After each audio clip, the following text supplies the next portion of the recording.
For 8 months last year, the Trump administration conducted a scientific public health research project testing the U.S. response capability to a potential global pandemic, disease, or outbreak. They found so much chaos and confusion that the Trump administration ordered that the report not be distributed. The New York Times has broken open Trump's dangerous dishonesty in the COVID pandemic.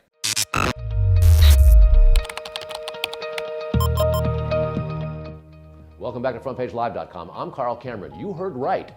For months, Trump has misled the public, saying things like this. Nobody knew there'd be a pandemic or an epidemic of this proportion. Nobody's ever seen anything like this before.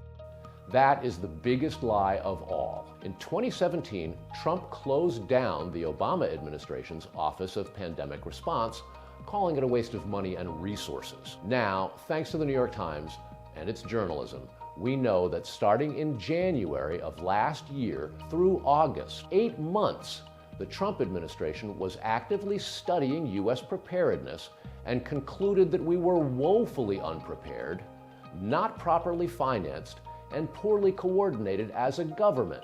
And they ordered that the report not be distributed. They buried it.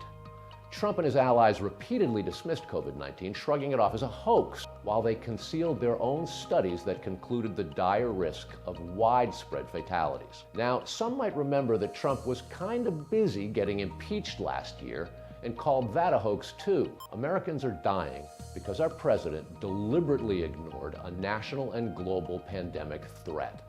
That is now a fact of history. Trump now calls himself a wartime president. This is not a war. In fact, it's an insult to our service members and active and retired members, living and dead, who have protected our country. For Trump to call it a war is ridiculous. It's a pandemic that he ignored, that he downplayed and concealed from the American people. He is a huge part of this now lethal problem, and now there is proof. Share this video. Wash your hands and stay indoors. Thanks for visiting FrontPageLive.com.